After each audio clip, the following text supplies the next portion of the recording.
Zone Europe sur Sensation.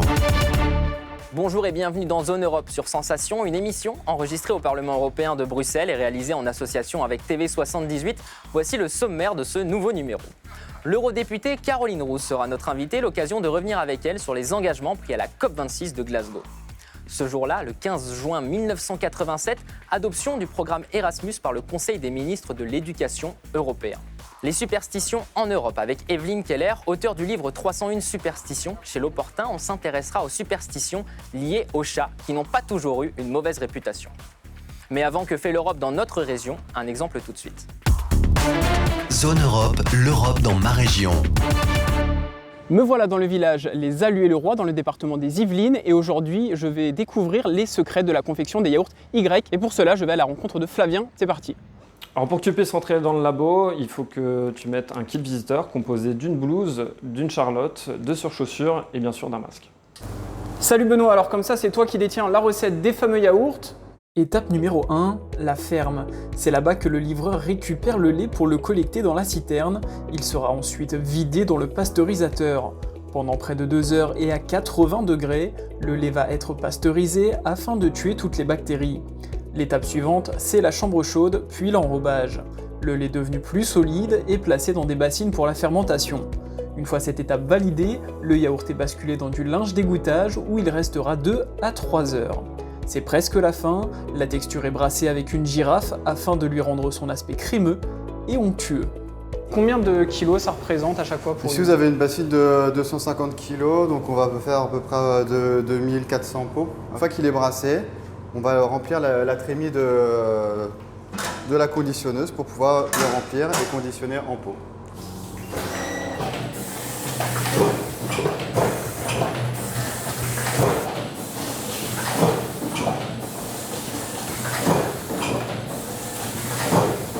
L'équipe de Benoît a reçu un fonds de soutien européen qui lui a permis de financer en partie une confectionneuse à double entrée pour améliorer la production, mais ce n'est pas tout. Ça nous a servi également à agrandir notre chambre froide. Donc là on a installé une nouvelle chambre froide de 70 mètres carrés. Pour les collectivités qui nous commandent à peu près 25 000 pots, là on pourra prévoir à l'avance des commandes comme on a 40 jours de DLC, stocker et puis travailler sur du flux tendu. Je viens de sortir du laboratoire, vous venez de découvrir la confection des yaourts Y ici dans les Yvelines. Juste derrière moi, il y a cet entrepôt, là également il y a la nouvelle grande chambre froide financée par le fonds de soutien européen. Mais dans cet entrepôt, il y avait également l'ancienne boutique, elle était trop petite. Et donc maintenant, il y a une nouvelle boutique qui se trouve juste de l'autre côté. Alors Flavien, ici c'est le comptoir de la grange, est-ce que tu peux nous expliquer pourquoi ? C'est une boutique qu'on a lancée en 2018 pour mettre en valeur l'ensemble des produits franciliens. On a du fromage, de la charcuterie, des produits d'épicerie, des desserts frais, des tartines. L'équipe de Benoît a reçu de nombreuses récompenses. En 2015, médaille d'or au concours général agricole. En 2016, victoire au concours patrimoine francilien. Mais il y a aussi l'entrée au salon international de l'alimentaire. Une vraie référence pour les tendances alimentaires, la tendance Y. Zone Europe, ce jour-là. Ce jour-là, c'est le 15 juin 1987, l'adoption du programme Erasmus par le Conseil des ministres de l'Éducation européen. Retour avec Europe Direct. Vous connaissez certainement le European Region Action Scheme for Mobility of University Students. Si vous vous attardez à faire l'acronyme de ce long titre, vous avez Erasmus. Mais oui, vous le connaissez. Si vous questionnez les gens dans votre entourage, parmi vos proches ou vos amis, vous trouverez sûrement quelqu'un qui a bénéficié de la bourse Erasmus. Si ce n'est pas vous-même. Tout le monde connaît en effet ce programme qui avait eu et qui a encore vocation à construire l'Europe. Il a été créé le 15 juin 1987 et c'est la marque de fabrique de l'UE. Le nom est inspiré du théologien Erasme de Rotterdam qui a beaucoup voyagé en Europe pour s'enrichir des différentes cultures. Erasmus+ a été conçu pour que les jeunes gagnent en compétences en partant dans un autre pays membre, pour étudier et ensuite, après la réforme, pour y travailler aussi. L'idée, c'est qu'ils augmentent leur employabilité après avoir effectué cette expérience de formation qui est reconnue au sein de toute l'UE.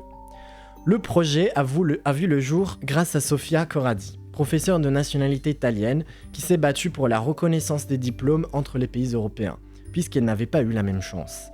Selon la Commission européenne, en 2007, c'est-à-dire 30 ans après sa création, 9 millions d'Européens auraient bénéficié de la bourse Erasmus+.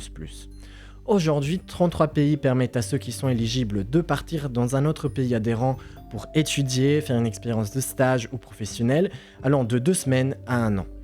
En plus, Erasmus+ a démocratisé la mobilité. C'est une expérience pour toutes les poches, puisque les bourses allant de 300 à 450 € par mois permettent de couvrir une partie importante des dépenses. Qu'attendez-vous donc? Si vous ne l'avez pas encore fait, cherchez l'organisme d'envoi le plus proche de chez vous pour commencer cette aventure européenne. Ce sera peut-être l'auberge espagnole, mais tant mieux, vous aurez contribué à la construction de l'Europe. Zone Europe, l'invité politique. Bonjour Caroline Rose. Bonjour. Vous êtes eurodéputée, membre du groupe des Verts au Parlement européen. Et aujourd'hui, nous allons revenir sur la COP26, cette grande conférence internationale sous l'égide des Nations Unies sur les conséquences du changement climatique qui s'est tenue à Glasgow cette année. Quel bilan vous en avez tiré ? Alors j'en fais pas un bon bilan puisque pour moi c'est un accord au rabais. Aujourd'hui, au vu du changement climatique et avec ce qui se passe à l'heure actuelle, il faudrait courir. Alors on va dans le bon sens, mais on fait des petits pas en avant alors qu'il faudrait courir. Donc pour moi aujourd'hui c'est un accord au rabais. Beaucoup de médias ont présenté cette COP comme celle de la dernière chance. Est-ce qu'ils en ont trop fait ou est-ce qu'au contraire vous partagez cette vision ? Je dirais que soit ils en ont trop fait, parce que pour moi, comme je vous le disais, c'est un accord au rabais. C'est quand même inquiétant de voir qu'aujourd'hui, il y a un fossé qui se creuse entre les engagements et la réalité. On est parti au niveau de l'ambition de l'Union européenne de 65% de réduction d'émissions de gaz à effet de serre d'ici 2030. L'Union européenne a pour objectif une baisse maintenant de 55% d'ici 2030. Ensuite, il y a un collectif, la Convention citoyenne pour le climat, qui a travaillé sur 40%. Et ensuite, ça a été raboté. Donc, en fait, on a démarré à 65%, 55%, puis 40%. Et puis finalement, ça a encore été raboté. Donc, on est vraiment loin des 65%. Alors, il y a quand même eu quelques avancées mises en avant, notamment lors de cette COP. 80 pays ont désormais la neutralité carbone dans leurs objectifs, soit 13 de plus qu'avant la conférence de Glasgow. Plus de 100 pays ont accepté de réduire leurs émissions de gaz à effet de serre d'ici 2030. Alors c'est quand même un pas en avant. C'est encore trop insuffisant? C'est encore trop insuffisant puisque, comme je vous l'ai dit, entre 65% et moins de 40%, on est vraiment très très loin du compte. Alors, plus de 120 pays qui représentent environ 90% des forêts du monde se sont engagés à stopper et à inverser la déforestation d'ici 2030. Là encore, c'est une bonne chose ou c'est trop insuffisant? Disons que pour moi, c'est insuffisant. Je suis sceptique sur ce qui s'est dit puisque je me dis qu'il y a quelques années, on en parlait déjà. Pour moi, c'est une schizophrénie de notre politique commerciale sur la déforestation. On importe la déforestation. Donc à un moment donné, je pense que des paroles, il faut arriver aux actes. Qu'est-ce qui aurait, selon vous, aurait dû être pris comme engagement lors de cette COP26 pour faire avancer les ambitions concernant le climat? Ce qui a coincé, c'est qu'aujourd'hui, on est sur une situation d'injustice climatique. C'est les pays les plus riches qui polluent le plus au détriment des pays en développement. Alors que c'est eux qui polluent le moins et c'est eux qui sont le plus impactés aujourd'hui. Et donc pour moi, il y a une grosse injustice climatique. Vous avez été rapportrice fictive des Verts sur les aspects de développement de cette COP26. En quoi est-ce qu'a consisté ce travail que vous avez fait? Ce travail, justement, en commission développement, il a permis de mettre en lumière le fait que les pays en développement aujourd'hui sont très impactés par cette crise climatique, mais ce n'est pas eux qui aujourd'hui sont les pollueurs, c'est les gros pays riches en fait. Et donc j'ai mis ça en avant sur mon rapport en commission développement. L'aide au développement, c'est primordial pour cette lutte oui, l'aide au développement, elle est primordiale pour cette lutte pour le climat. Il faut savoir qu'ils ont besoin d'avoir des fonds pour l'adaptation au climat et justement aujourd'hui ils sont très impactés par rapport à la sécheresse climatique. On va avoir des déplacés climatiques et tout ça. Je pense que c'est les pays en développement aujourd'hui qui sont en première ligne par rapport à ça. Une nouvelle COP devrait être organisée en 2022. Quels seront alors les enjeux pour l'année prochaine, les mêmes que ceux qui sont produits cette année? J'espère qu'il y aura beaucoup plus d'enjeux et que ce sera plus contraignant que la COP d'aujourd'hui, qui pour moi a été une COP au rabais. Donc j'aimerais bien qu'on aille vers des engagements qui soient contraignants. Et peut-être si le président de la République en 2022 sera un président de gauche ou écologiste, peut-être que ça permettra de faire avancer les choses, vous pensez? Oui, je pense bien. Oui, il faut des écologistes au pouvoir. En Allemagne, justement, les écologistes sont désormais au gouvernement, dans une coalition avec les sociaux-démocrates et les libéraux. Alors comment est-ce que vous avez accueilli cette nouvelle? Alors je l'ai très bien accueilli cette nouvelle parce que justement il faudrait au gouvernement beaucoup plus d'écolos. En France bientôt c'est la présidentielle, on aimerait bien qu'il y ait un écolo président en France. On sait que en ce qui concerne l'Allemagne, on obtient plusieurs ministères. On obtient le ministère de l'économie et du climat, le ministère de la famille, le ministère de l'environnement et de la protection des consommateurs. On aimerait bien avoir encore plus, mais c'est déjà un grand pas en avant. La nouvelle coalition a annoncé une sortie accélérée du charbon, notamment. On imagine que c'est une annonce qui vous réjouit? Ah oui, ça me réjouit beaucoup, une sortie du charbon en 2030. Ça serait bien qu'au sein de l'Union européenne, on aille sur la même direction. On en est encore un petit peu loin, mais c'est une bonne avancée. Cette nouvelle coalition, est-ce qu'elle vous permet, ici au Parlement européen, finalement d'avoir plus de poids maintenant que les Allemands sont devenus, entre guillemets, un peu plus écologistes? On va s'atteler justement dans les commissions et dans les groupes à ce qu'on soit beaucoup plus écologiste. Il faut qu'on soit beaucoup plus ambitieux quant au carbone, quant à la protection du climat, à l'environnement, la déforestation. Il faut qu'on soit vraiment plus ambitieux. Alors, dans le cadre de vos activités d'eurodéputé, enfin, vous vous êtes mobilisé pour défendre le requin mako. Est-ce que vous pouvez nous présenter cette espèce? Alors, c'est une espèce de requin qui est sans danger pour l'humain. Il attaque rarement l'humain, je le précise, parce que quand on voit un requin, on se dit « Oh mon Dieu, qu'est-ce qui se passe ?» C'est un requin qui se développe très peu. En fait, il a une reproduction qui est très mince. Et donc aujourd'hui, il est en voie d'extinction et on demandait à ce qu'il n'y ait plus de capture de requins mako. On est arrivé à force d'inclure la société civile, les ONG, à faire pression sur la Commission et on a obtenu certaines avancées pour ce requin mako qui sont pour moi insuffisantes, mais je ne peux pas dire que c'est pas bien, c'est une première victoire et on va continuer à suivre le sujet sur le requin mako. Comment est-ce que vous avez fait pour vous mobiliser, pour essayer d'influencer sur les décisions de la Commission notamment? Ils m'ont entendu très souvent, j'ai suivi toutes les négociations. Si je n'étais pas présente, mes équipes suivaient les négociations pour mettre la pression à la Commission. On a reçu des ONG et il faut vraiment que cette espèce elle soit... qu'elle revienne et qu'elle puisse se reproduire tranquillement sans qu'il y ait des surpêches. On sait qu'il y a un enjeu commercial sur les requins mako, mais à un moment donné, s'il n'y a plus de poissons, il n'y a plus d'enjeu commercial et puis voilà. Il y a le requin mako, est-ce qu'il y a d'autres espèces qui sont dans votre viseur en ce moment? Soutenir ce que vous retrouvez dans les petites boîtes de thon, le thon albacore, qui est en grand danger. Malheureusement, on donne encore des quotas pour cette espèce-là et ça, c'est un gros problème pour moi. Merci beaucoup, Caroline Rose, d'avoir été avec nous dans Zone Europe. Je rappelle que vous êtes députée européenne au sein du groupe des Verts au Parlement européen. Merci à vous. Zone Europe. Et chez nos voisins, ça se passe comment? C'est notre rubrique en partenariat avec HEJ, l'Institut des hautes études de journalisme de Montpellier. Et chez nos voisins, ça se passe comment? Le cannabis. Le cannabis est une substance psychoactive très prisée en France. Elle était consommée par près de 13 millions de Français en 2012, plaçant le pays au premier rang européen de consommation régulière de cannabis en 2018. Illégal à la consommation et à la détention depuis 1970, ce n'est cependant pas le cas de tous les pays. En effet, nos pays frontaliers n'ont pas le même avis quant à la consommation du cannabis. En Allemagne, par exemple, il est vendu en pharmacie à des fins thérapeutiques et sa détention est légale jusqu'à 15 grammes selon les régions. Aussi cette année, le Luxembourg est devenu le premier pays européen à légaliser le cannabis récréatif au sein du domicile. La culture du cannabis à domicile est désormais tolérée jusqu'à 4 plants par foyer.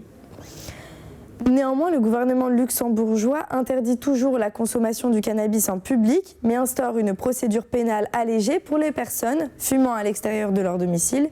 Désormais, ils risqueront jusqu'à 145 € d'amende. Comment parler de cannabis sans évoquer les Pays-Bas? Contrairement aux croyances communes, la politique néerlandaise en matière de drogue n'est pas aussi laxiste que ce que l'on croit. En effet, toutes les drogues sont interdites aux Pays-Bas. Toutefois, le gouvernement a conçu une politique relative au cannabis autorisant sa consommation dans des lieux prévus à cet effet, appelés les coffee shops, soumis à des règles très strictes. Ils sont inaccessibles aux mineurs et ne peuvent pas délivrer plus de 5 grammes par jour et par personne. Toutes ces décisions, de la légalisation à la tolérance, ont toutes le même but, réduire la demande de drogue qui influe sur le taux de délinquance.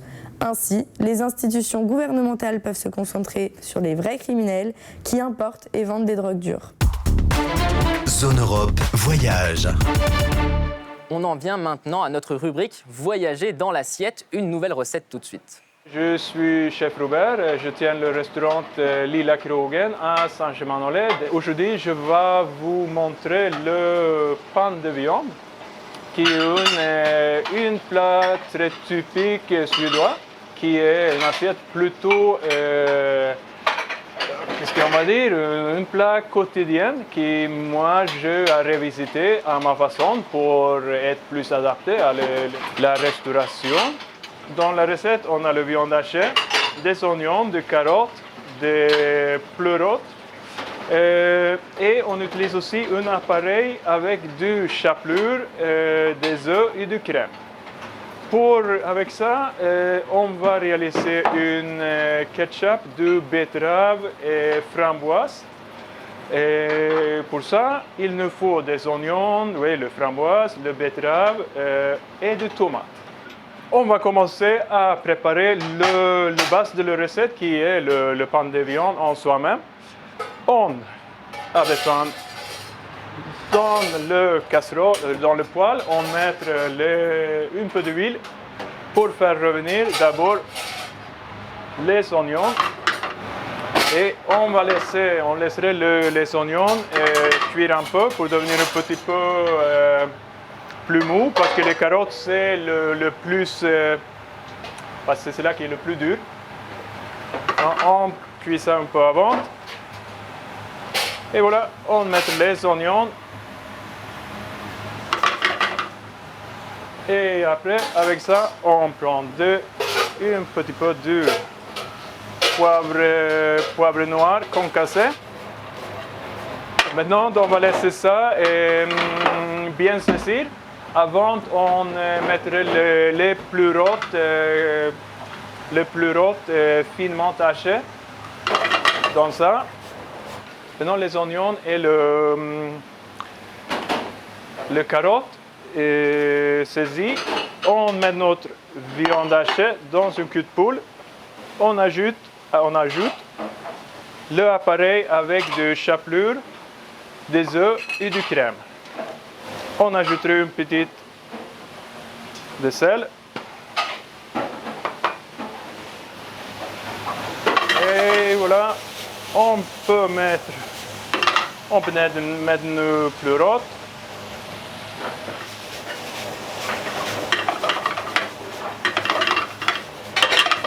Il faut le bien saisir jusqu'à ce que ça réduit à peu près à la moitié, que les oignons et les carottes ils sont plus croquantes, qu'ils sont bien mous et que les pleurotes a pris un tout petit peu de couleur. Et ensuite, pour réaliser le ketchup betterave framboise, on prend un peu d'huile de tournesol, on laisse ça chauffer bien.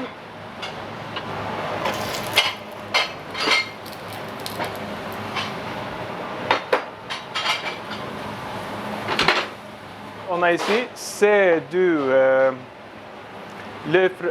betterave, les framboises, le tomate, du balsamique et moi j'utilise un produit suédois, c'est un sucre de mélasse, c'est du mélasse, c'est un sucre de bête à sucre.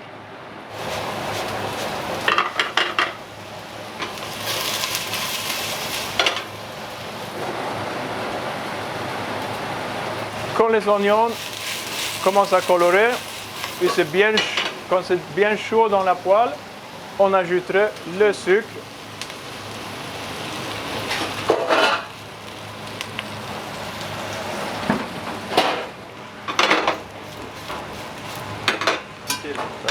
Comme ça.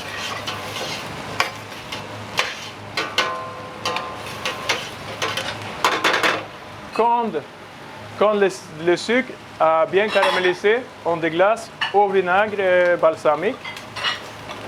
On ajoute notre framboise, les betteraves, les tomates et on laisse ça réduire avec un petit peu de poivre et du sel. Et maintenant, quand notre mélange du pleurote et de pleurote, oignon, carotte est prêt, on mélange ça ensemble avec nos appareils à chapelure, crème et des œufs. Après, on mélange à la main.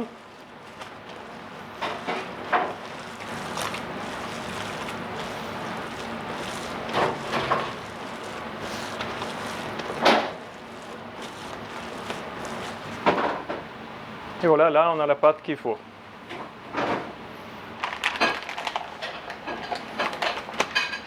Après, quand la pâte, le mélange du viande hachée et ça est bien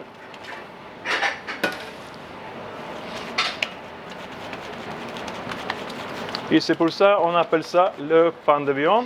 Après, quand la pâte, le mélange du viande hachée et ça est bien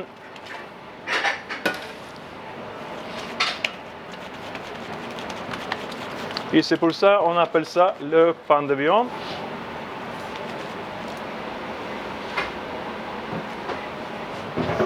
Après, on va l'entourer avec le lard fumé.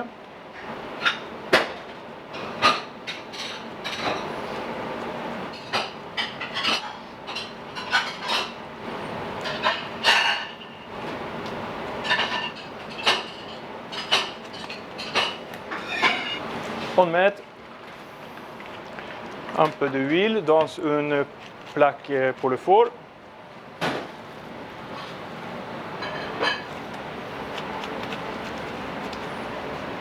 On va mettre le pain de viande et on va mettre ça au four à 175 degrés pour environ 35-40 minutes.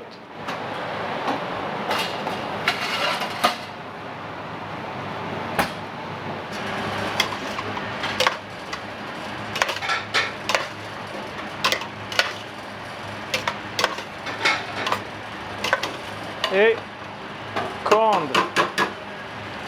le ketchup a cuit jusqu'à ce que les oignons, le betterave est bien mou, bien confit, on mettrait ça dans un mix. On le mixe, on le met dans un blender et on ajoute le goût, le sel, le poivre ou ce qui peut manquer selon goût.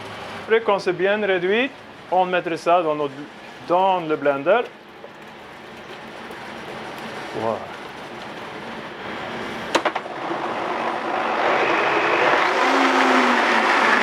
Après, quand on a passé notre ketchup dans le blender, on a vérifié que le goût il nous va. Ici, on le mettrait dans une bouteille pour pouvoir faire des décorations sur l'assiette. Aussi simple pour vous d'acheter une bouteille si vous voulez faire vos dessins. Pour le dressage, on utilise notre bouteille. On peut faire une petite grillage comme ça.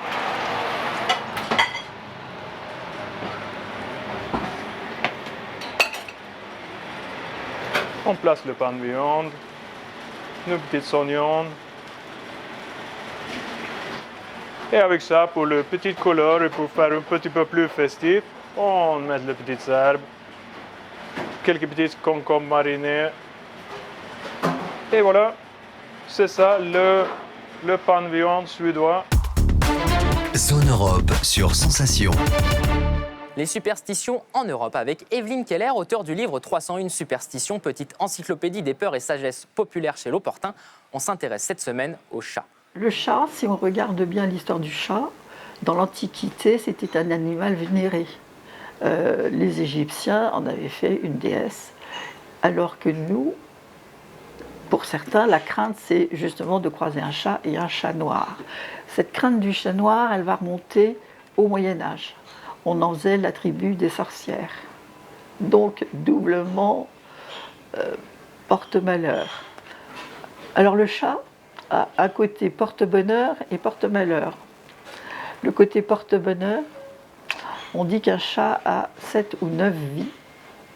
Donc, en se basant sur cette longévité du chat, avoir un chat à la maison est un porte-bonheur. D'ailleurs, les orientaux ont souvent à l'entrée de leur commerce un chat, comme petit animal qui apporte la chance dans la maison. Zone Europe, c'est terminé pour aujourd'hui. Merci aux équipes techniques du Parlement européen de Bruxelles. Vous pouvez retrouver cette émission en podcast audio et vidéo sur notre site et notre application Radio Sensation et aussi sur TV78. Rendez-vous la semaine prochaine. Très bonne soirée à toutes et à tous. Zone Europe sur Sensation. Zone Europe avec le soutien financier de la région Île-de-France.